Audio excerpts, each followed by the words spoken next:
Maayong dayon kilom-kilom Subo, Kabisayan ug Mindanao. Gikan diri sa Bukirang Barangay sa Kasili sa Konsolasyon sa amihan ng Subo, ba ni Dr. Iris ug ni CB, kini si Leo Lastimosa. Magpasalamat sa makausapa sa inyong pagpadayon namo sa inyong tagsa-tagsa ka mga Pinoy-anan. Karong hapuna, ang atong sugilanon atong gitaytulan og Father Rudy. O mo masayok mahitungod na ni Padre Rudy Romano. Na 38 katuig ang nilabay, gidagit diha sa Barangay Tisa sa Cebu City ug hangtod karon wa na gid kita. Si Padre Rudy nagsakay siya motorsiklo, aktibo man kayto siya sa nakalilain nga mga cause-oriented groups dinhi sa Subo sa ilang mga marcha, sa mga rallies batok sa diktadura ni Ferdinand Marcos Sr. Gibabagan og sakyanan ang agianan siya motorsiklo diha sa busy kay nang daan sa Barangay Tisa. Gikanaog siya og usa ka ginudahang sakop sa Military Intelligence Group o MIG. In fact, nailhan yun eventually katong giingon sakop sa MIG. Unya nag-helmet man si Padre Rudy, gisyakitan ko nga baba sibilyan. So ni kanaog si Father Rudy sa iyang motorsiklo, gilangkat ang iyang helmet. Pagkakita siya naong, popular man kay si Father Rudy Romano diri sa ato sa Subo. Niingon ko nung maoni. Ug ila yung gibira si Padre Rudy gipada, gisakay og sakyanan sa sakyanan atong nibabag. Unya kadtong giingon sakop sa Military Intelligence Group na nailhan nga si Wilfredo Boy Dagatan nga taga diha rasab sa duol nagpuyo dool sa Barangay Tisa. Maunay ni Dacia motorsiklo. Nipadong sila diri sa Osmeña Boulevard, Jones Avenue pa na sa una, o wa na sila ikita. So gidudahan nga either gida si Padre Rudy sa Regional Security Unit RSU sa kampo Sergio Osmeña Sr. na namahimutang sa Osmeña Boulevard, o gida siya sa Military Intelligence Group o MIG. Na nitong higayuna ay dulo karon apabay MIG na magbase sa kampo Lapu-Lapu sa pulos na himutan sa Cebu City. Daghan kay mga leads, daghan kayong mga pagduda hain si Padre Rudy, pero wa na gid ikita. Daghan mga kasong gipasaka sa korte aron sa pagpangita, pagpugos sa gobyerno, pagpakita ni Padre Rudy Romano, pero wa na gid ikita. Ang tanang mga paningkamot sa pag-pressure sa gobyerno, gikan dinhi sa Subo, gikan sa ubang bahin sa Pilipinas, gikan dito sa kauluhan, bisan gikan sa ubang kanasuran. Kalibutanon ng Redemptorist community na mo'y di naglihok si Padre Rudy, wa gyud nahimo. Wa gyud matarong ang diktadurang Marcos, way nahimo ang nisulod nga mga pamunuan.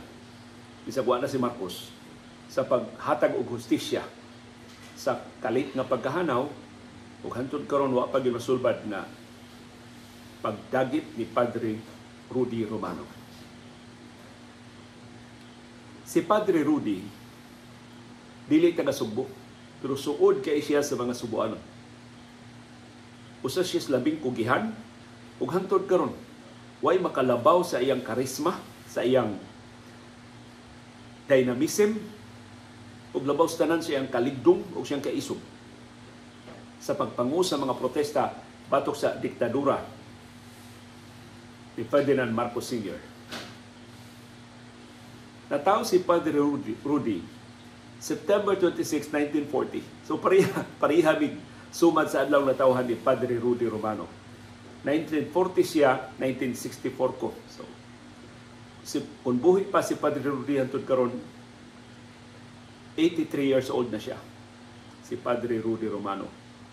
Dito siya mataw sa Manila, pero niulbo manggubat tali sa Estados Unidos ug sa mga Hapones.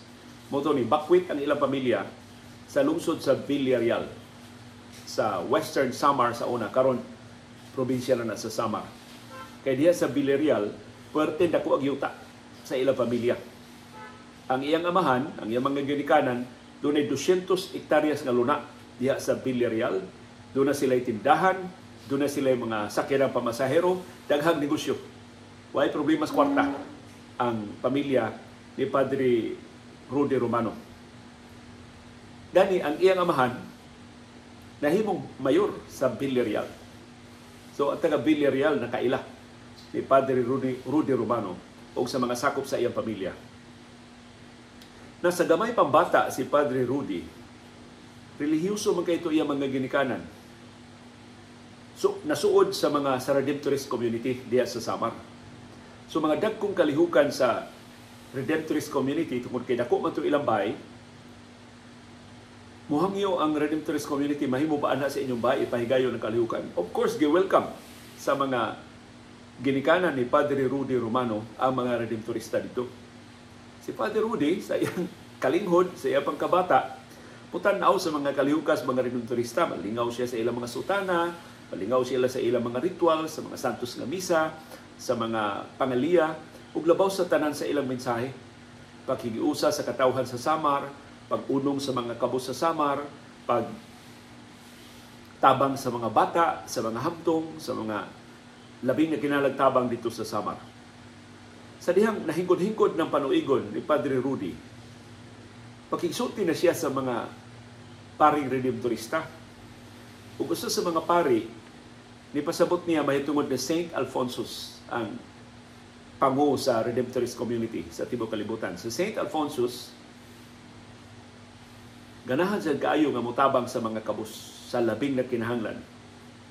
Sama ni Padre Rudy, si Saint Alphonsus, partisang datua dito sa Italia, pero gitalikdan ang katigayunan siyang pamilya aron pag-unong sa simbahan, pag usa siya labing makinaadmanon nga haligi sa simbahan o pagtabang sa labing kabus ng mga parokyano sa mga simbahan diyan siya na destino.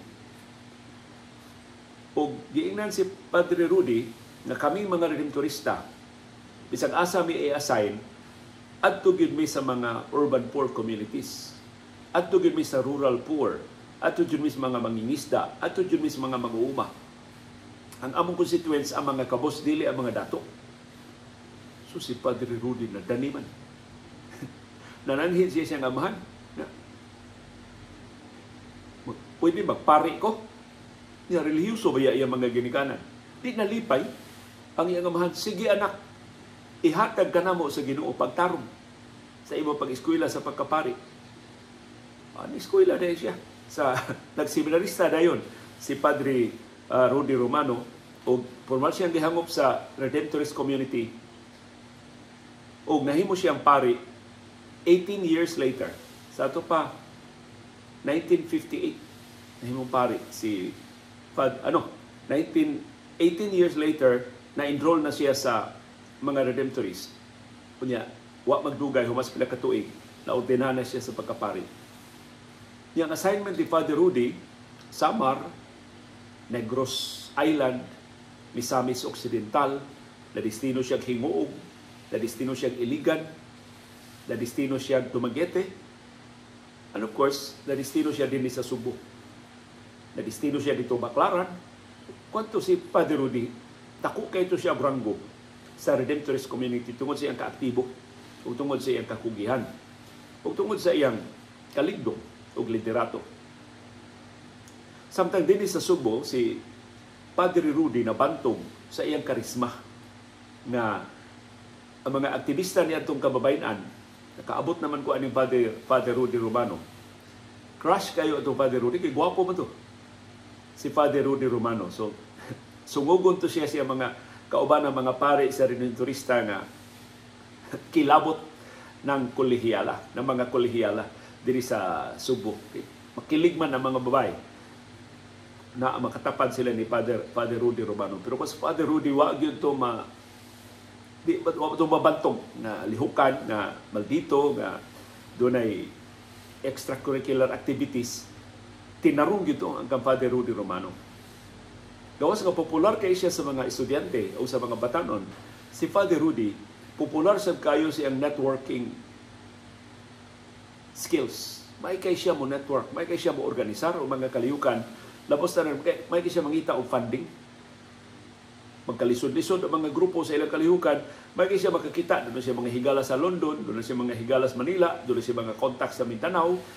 Of course, mangayo dito siya mga ginikanan nga pertindatua dito Samar, doon na siya matabang ba? Matunon nga tabang. Maka network siya, iyang dili mo agi niya, iyang i-konektar ang kalilaing mga organisasyon din sa Subo na nakinhalang tabang sa kahugpungan sa ubang bahin sa nasod o sa kalibutan nga makatapak sa ilang panginahanglan. So, maayo kay ito siya mo network si Father Rudy. Nahimo siyang vice chair sa bagong Alyansang Makabayan-Bayan, dayong dagit niya atong 1985. Please take note, gidagit si Father Rudy 1985, July 11, 1985. Sa ato pa, kapin na lang usa ka tuig, suwa pa mulayas si kanhi Presidente Ferdinand Marcos Sr. Kung wa pa ito madagit si Father Rudy, makakita unta siya sa kadaugan sa pakigbisog na igisugdan din sa Subo batok sa diktadurang Marcos na niresulta sa EDSA People Power Revolution in 1986 na finally nakapalaya sa diktadurang Marcos gikan sa Malacañang. Pero wa in taon makaabot si Father Rudy. Idagit siya, wa na ikita sukad July 11, 1985. Kapin o sa katuig dili kapin o sa katuig, less than 1 year sa pag-ulbo sa EDSA People Power Revolution sa February 1986.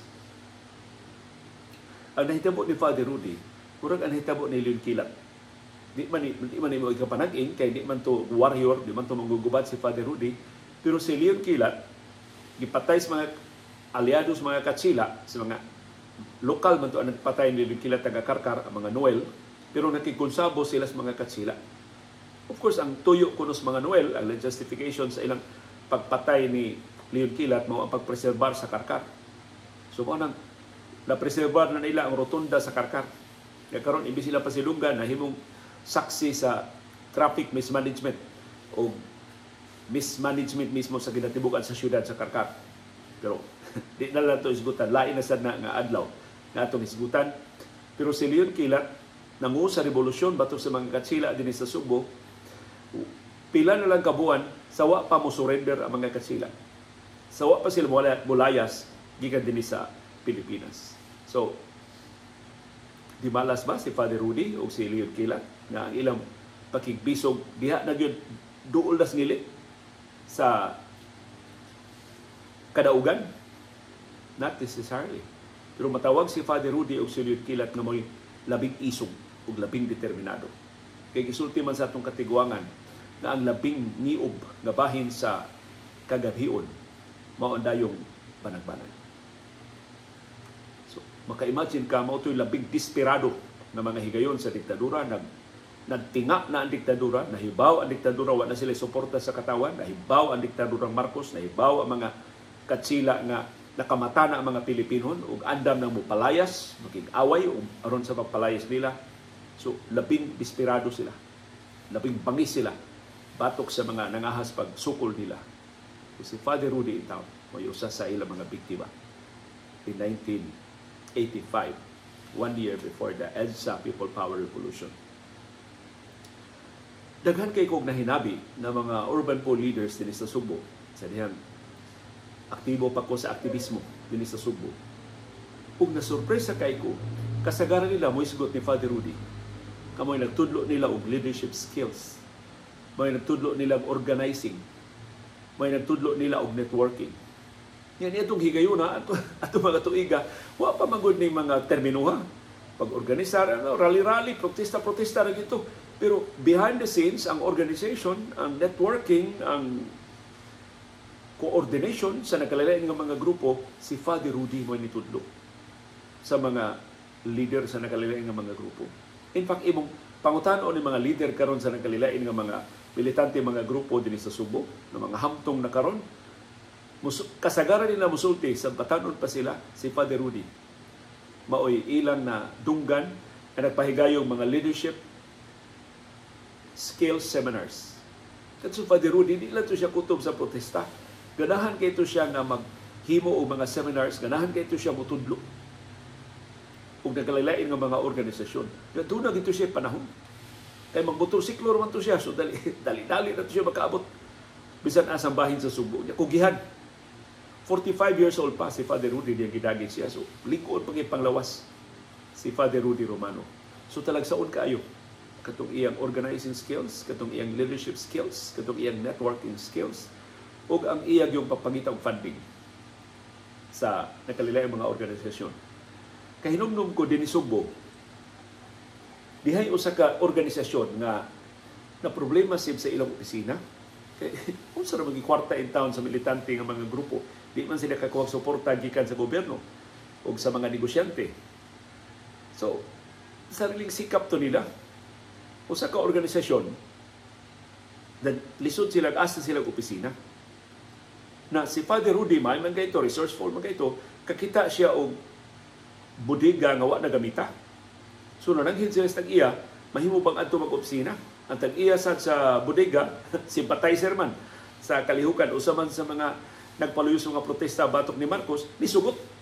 Pero bodega, ingon ang tag-iya, napasaylo, Father, bodega man ni pating hugawa ini. Ang butusaon ninyo sa paggamit, ingos Father Rudy, ako'y bahala. Sus, pagkasunod adlaw, kadlawon ko nung dako. No. Nabantay lang sa tag-iya, doon na nagtingkagol dito sa dito ba sa iyang bodega, katong hugaw kay bodega, doon na nagtingkagol. So iyang gipasusi, susi ilang nakitaan si Father Rudy. Kaya kanto ni Father Rudy Romano, usa siya mga daghan kay talents, panday. Has kagilnig ka kuno Father Rudy ng limpyo sa bodega, iyang gipang-ayo ang mga haligi nga naghirig, iyang gipang-panday ang mga bongbong sib nga nangatangtang na, basta ang mga atop nga buslot na iyang gipangtapakan. Sa first day, sa first few hours, si Father Rudy rin naglihog dito. Pagkahibaw sa mga batanon, sa mga organisasyon na si Father Rudy namanday na bodega, aparte daghanan na volunteers nga nisulod niya. O nahimog itong presentable nga bodega ang mga opisina. Unya, abri na, agining limpyo na ang bodega. Wa man sila ilamisa o lingkuranan. Si Father Rudy mo'y namanday. Kadto mga karaang tabla nga iyang ginuba, iyang gipanggabas, iyang superbisahan dito ang ubang mga volunteers, nakapanday sila mga labisa, kana labisa bagtaas para nga sa ilang mga meeting, sa ilang mga consultations, nakapanday sila mga lingkuranan. So panday to si Father Rudy Romano. Laing talent ni Father Rudy na iyang gipasundayan sa wa pa siya madistino din Sugbo. Na destino niya hinguog. Unya, pagkadestino niya dito hinguog, kinisulti ni sa iya mga parokyano dito sa hinguog. Dihay massacre na nahitabo. Sa massacre ko no sa murag tibo, pamilya mo yung massacre o pila to ka pamilya ang massacre, usaray survivor. Batang babae.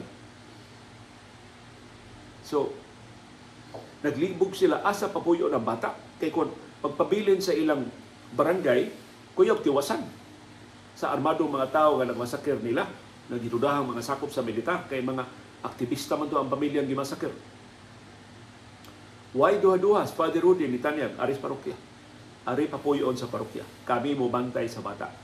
Layo man ang nahitabuan. So samtang nagbiyahe ang bata, padong dito sa parokya, nahibaw, nakita na lang sa mga parokyano, si Father Rudy, ikabayo naman sa kanang sewing machine ba? Nanahit naman si Father Rudy.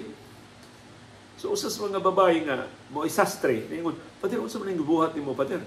Ingon siya, naghimo kog sinina para sa bata. Kay siguro ko ang bata in town, at ano tarong nga sinina. Kay pobre kayo ang pamilya. So manong, igabot sa bata, doon na siya decente nga masulog. Doon na siya presentable na sinina nga masulog. At pag abot sa bata, nahuman sa Father Rudy tahi, sakto kay sinina. Luwag lang ko nag-jutay, pero lipay kay bata, nakasinina siya tarong. Sa pag-abot niya dito sa parokya. So, ingunana si Father Rudy Romano, panday, sastre, poet. Maayo kay ito si Father Rudy mo himog balak. Kunya si Father Rudy may sad kaayo mo pintal, may kayo mo paint. Wa na siya panahon tungod sa kabise na niya sa iya mga kausa o sa nakalilain nga mga kalihukan.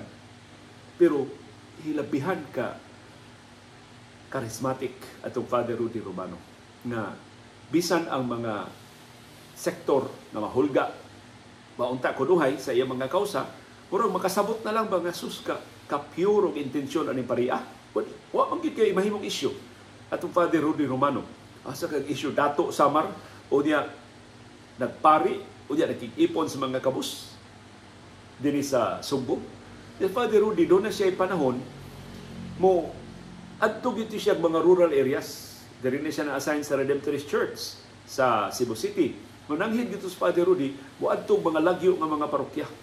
Bisag way Redemptorist community dito, muadto siya lagyo nga mga parokya. Makikita siya sa mga batanon, makikita siya sa mga mag-uuma, makikita siya sa mga mangingisda. Yes, Father Rudy, pila to kaadlaw nga di ikita diha sa Redemptorist Church. Kaya ganito siya matug dito sa kabalayan sa mga kabus. Sus, nakoy daghang kaibigo ni Desbe Rodriguez, it was Father Rudy. Ingon sila, si Father Rudy kapila to makatuong Desbe Rod. Mubad-ay lang sa ilang sahog nga kawayan diha sa B. Rodriguez. Mahimo ra gito sa Father Rudy. Usay, nakatuong ko Father Rudy, naglingkod lang ng Quranan, wa man sila higdaanan. So, kuan kay sa Father Rudy ro, makitaan ba sa mga tao nga ni unong gid nila ba kinsa may dili makumbinser niya? Kinsa may dili mosunod siyang liderato? So naanad na lang ang Redemptorist community. Kadunay pila ka adlaw nga din la ikita si Father Rudy. Ang niadto ang media sa Subo kontrolado mas diktadura. 1985 dili pa ira nakaisog ang mga sako sa media dinhi Subo. So wa gyud to nabalita na si Father Rudy gidagit na sa July 11, 1985. Pag July 12, sa tupad the day after, si Father Rudy doon schedule nga misa. Kato si Father Rudy, dagan schedule ng misa, sayo kayo ito siya mangandam. So mga pila ka minuto, sa wa pa ang misa, wa pa manggid si Father Rudy, ilang gituktok sa pultahan ang usas sa mga personnel sa Redemptorist Church, diha sa kanang Redemptorist Church karon sa Cebu City. Gituktok nilang pultahan ni Father Rudy. Wa may mutubang. Father, mata na Father Rudy, imo nang misa, wa ginitubang. So niadto sa ilang pangu, I don't know, kinsa pangu adto sa Redemptorist community dinhi Subo 1985, si Father Ramon Fruto ba? No, si Father Fruto, wahin naman kayo nga nahimong kahepe, pero nakaila ko sa mga kaparian siya sa nasuod kay Father Rudy. Si Father Maningo, na taga Camotes, suod kay na ni Father Rudy Romano. So niadto sa ilang labaw, wa may tubag sa kwarto ni Father. So, itong labaw, napakuyo sa mga pari, ilang gi-check ang kwarto ni Father Rudy. Wa man. Ilang giablihan, way tao dito sa suod, way naggamit siyang higdaanan. Way suwat, hain siya. Usually, musuwat man na siya nga, at tukong katmon, at tukong karkar, at tukong aluginsan, dito na ko'y organisahon dito, pa may pananghin. Di man to si Father Rudy mo lakaw kung doon na siya assignment. Siya may i-assign atong Santos nga Misa sa July 12. Dito na, mula na pangita ang Redemptorist community. Dito na sila nahibaw. Kasi Father Rudy, wa na ikita, missing na. Kung dihan na nito ba itong mga detalye. Na mga 3:30 p.m., si Father Rudy, na motorsiklo, diya sa Barangay Tisa, gimapagan ang agianan siya motorsiklo o sakyanan, ipakanaog siya, gilangkat ang iyang helmet, o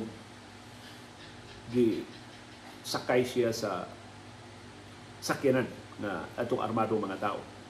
Pero daghan maging tao di sa Tisa pagkahitabo. Si Father Rudy ni pahiyong pa kuno sa mga tao kay kailam siya sa mga tao sa Tisa. Pahiyong pa siya nga mura ba og ang mensahe nga nakakita mo sa hitabo, sultihi ang ako mga kauban kon mangita. Sultihi ang Redemptorist Church kon mangita.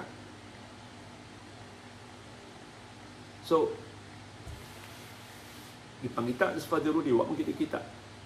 Didangop ang Redemptorist community sa mga abogado sa Free Legal Assistance Group, FLAG, din sa Subo. Ang aktibo kay sa FLAG din sa Subo atong higayon silang Attorney Alfonso Surigao, si Attorney Benben Paredes, na nahimong huwes, si Attorney Demokrito Mokring Barcenas. Pero ang ilang counterpart dito sa Manila, na mga ilang pangu sa FLAG sa Timog Pilipinas, si Attorney Jose W. Diokno, Jose Wright Diokno. Sus, pagkadungog ni Diokno nga, mga nahitabo ni Father Rudy, ingon siya, sige, ato ning lihukon sa Free Legal Assistance Group of FLAG ang kaso ni Father Rudy. So tungod sa kaabtik nilang Attorney Surigao, Attorney Minmin, Attorney Mukring, o ni kanhi Senador Diokno, Jose Diokno, dito sa Manila, paspas kay nalihok ang mga kaso, ang mga redemptorists may nakakita og witness. Dunay mulupyo sa Barangay Tisa, ang iyang bay atbang kaayo sa nahitabuan sa pagdagit ni Father Rudy. Wa siya managana, ni-sulti siya sa mga paring redemptorists, nakakita ko pagdagit nilang Father Rudy. Nakaila ko kinsay ni dagit ni Father Rudy, kay amo silingan mo ni dagit niya. Tuod man, ikuhaan din siya affidavit. Angan sa testigo si Andres Suson. Kahinumdum patili mo ni Andres Suson. Taga-Tisa, pagkahinumdum patili ang ngana. O gitumbok ni Andres Suson ang laing ulupyo sa Tisa na si Corporal Batoy Rango, Corporal Wilfredo Boy Dagatan, nasakop sa Military Intelligence Group. Boy, iyang gipasagilan na nanguha itong armado mga tao. In fact, maugyo ni budlot sa helmet ni Father Rudy, umoy ni hansak niya sa sakyanan. Si Wilfredo Boy Dagatan. So, mga ito, pailan ang kaso, ilang Atty. Surigao, ni Atty. Ni Senador Diokno, pinapaga nilang Atty. Menmen Paredes, o ni Atty. Mokring Barcenas, na file yun ang kaso. O nakatestify yun sa korte, si Andres Suson. Unfortunately, nangita ang mga testigo, ingon si Diokno nga kinahanglan og corroborating witnesses. Kay daghan mga tao nakakita pagdagit ni Father Rudy. Pangita mo laing witness diha sa Tisa. I'm sure doon na pa lain nakakita. Sus,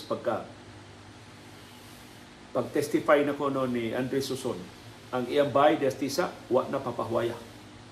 Naman to sila gate, kaya ang aram na pagpuyo ang mga Suson, ang ilang ko ng gate, kada gabi tayog-tayogon ba? Saba kuno kay ba? Magsigkagalkal. Kunya ilang lilion sus na mga tao nga mga armadong mga tao na naglibot sa ilang gate.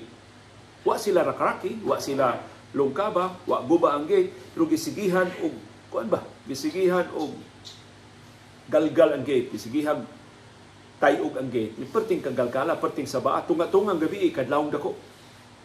Sumautong wa gyud laing taga-Tisa na nisulod ni Andres Suson pag-testify batok ni Boy Dagatan o batok sa mga sakop sa Military Intelligence Group o MIG. Mao nga si ang mga paring redemptorista din ni Subo ng kahukom dili safe nga si Andres Suson papaulion diya sa Tisa. So nananghid sila sa pamilya na ang redemptorist community mao imo custody ni Andres Suson. Papuyon na lang siya dito sa ilang safe house dito sa Luzon, di na lang papauli ng din ni Subo, samtang di paluwas. Sus, ingon ato ka pangis ang diktadura Marcos, human sa pila ka semana, na murabag ni kalma na si Suson na nagtuot aliwa na hulga batok niya, gikuot sa Father Suson sa usa sa mga safe houses sa Redemptorist community, o gipatay. Ihulagway lang nga suspicious ang circumstances sa kamatayon ni Andres Suson. So, bato ito yung katapusang paglaon. Kung na-corroborated pa ang testimonya ni Andres Suson, batok ni Corporal Wilfredo Boy Dagatan na mao'y gipasangilang didagit ni Father Rudy Romano. Doon saon taman. Wa may nahimo ang bangkiitang mga abogado na nilaban ni Father Rudy Romano. In fact, pila ka buwan human niadto si Attorney Alfonso Surigao gipatay. Ang abogado ni Father Rudy din Subo, kauban nila Attorney Menmen Paredes o Attorney Mokring Barcenas, associate ni kanhi Senador Jose Diokno, gipatay din sa Subo. Gidudahan na tungod tos kaso ni Father Rudy o sa mga kaso sa mga aktivista din sa Subo ngayon kilabanan.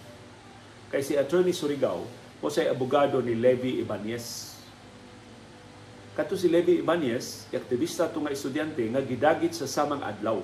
Pero dili, wa sila magkuyog ni Father Rudy. Si Father Rudy lang usa gidagit ni Tisa. I think mas una gani gidagit si Levi Ibanez kay si Father Rudy 3:30 p.m. atong July 11, 1985. Si Levi Ibanez gidagit mga 1 p.m. alauna sa hapon. Samang adlaw, July 11, 1985, diri siya dagita sa Esquina San Siangco. Murag atubangan sa usa ka beauty parlor kay usas na testify at ang iya man sa beauty parlor. Kinsa ni dagit ni Levi Ibanez.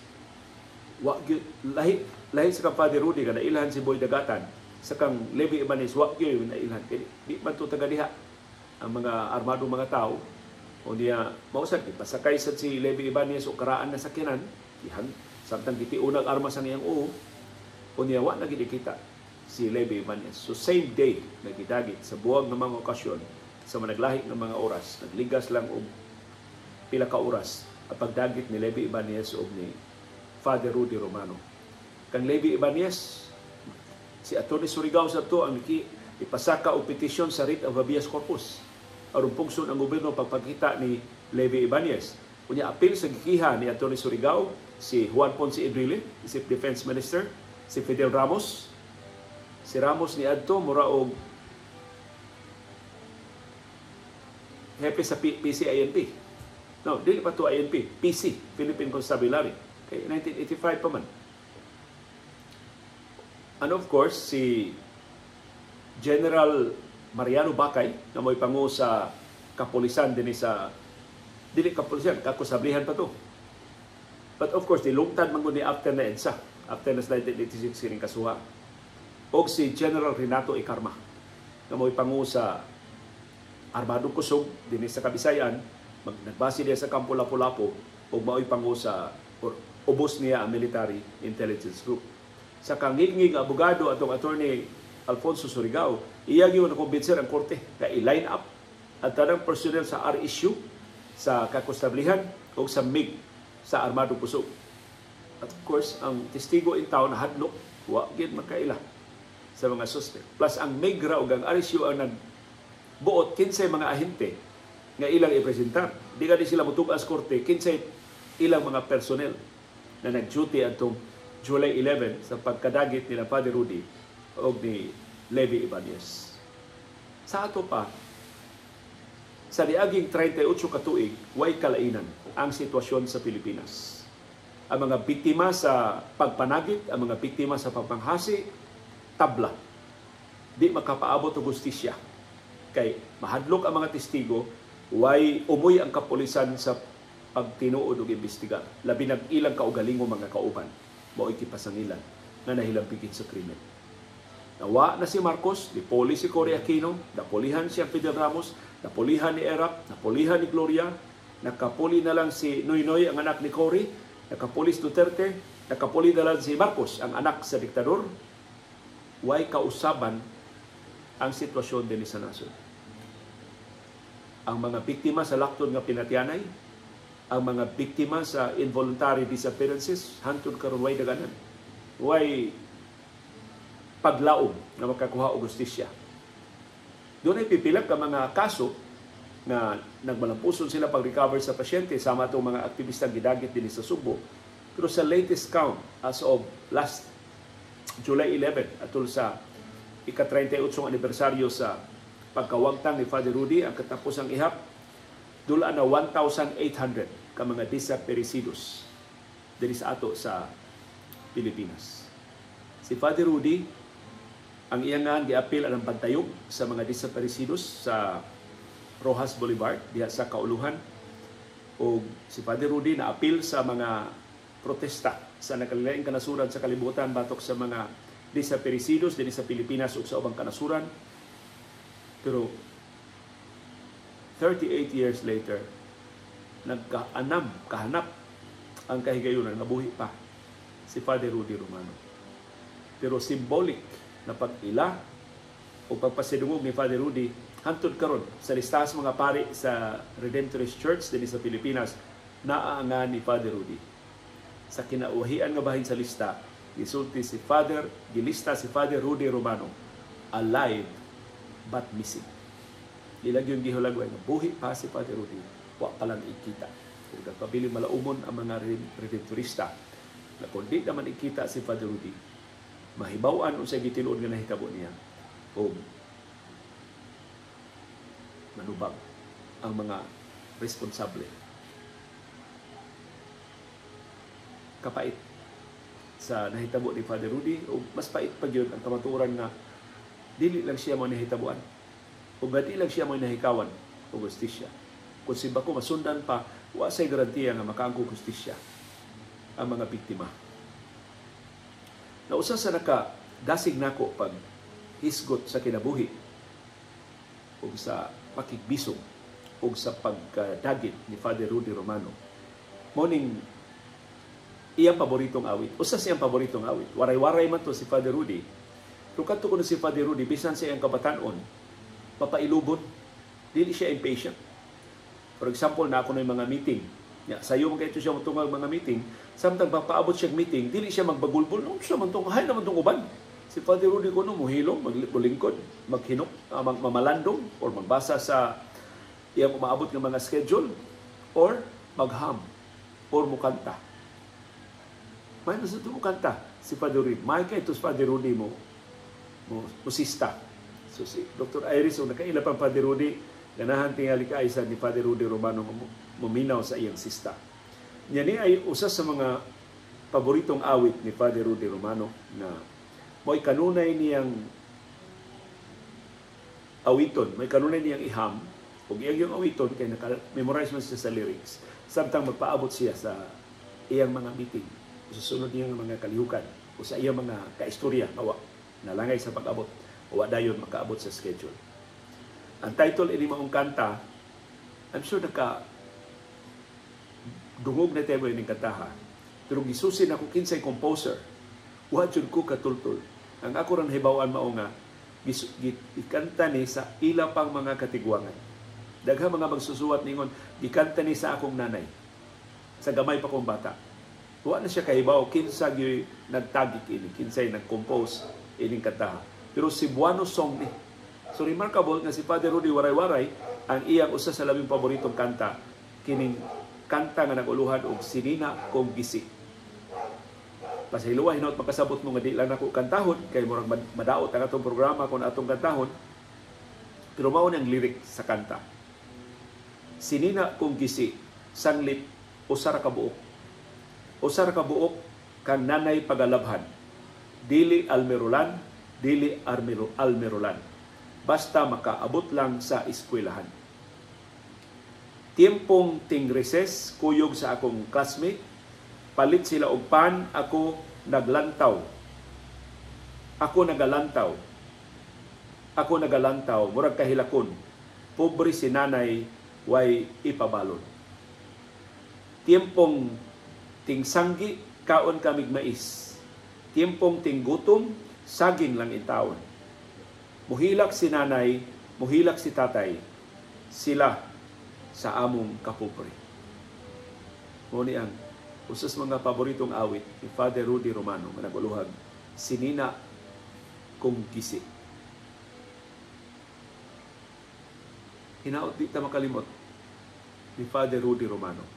O labaw tanan di ta makalimot sa iyang gibarugan na kausa.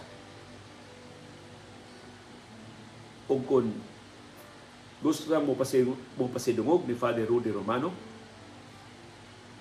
ato tayo siya mapasidunggan kung ipabili na itong buhi ang iyang mga mithi, ang iyang mga prinsipyo, ang iyang pag-unong sa labing kabus, sa labing na kinahanglan sa atong katawan. Umawkan to, ang atong sugilanon karong hapon nga nag-uluhan o Father Rudy. Uban sa gitar ni Dr. Iris, nag-background ng gitar ni Dr. Iris sa atong programa. O uban ni CB, gikan diri sa Bukirang Barangay sa Kasili, sa Konsolasyon, kini si Leo Lastimosa. Magpasalamat sa inyong makanunayon, na pagsuporta, pagsalig, o pagpaminaw sa atong panahon, dayong kilom-kilom. Thank you very much, CB girl, for being with us this afternoon. Okay? Babay na lang, babay. Malipayong panihapon kanatong tanan.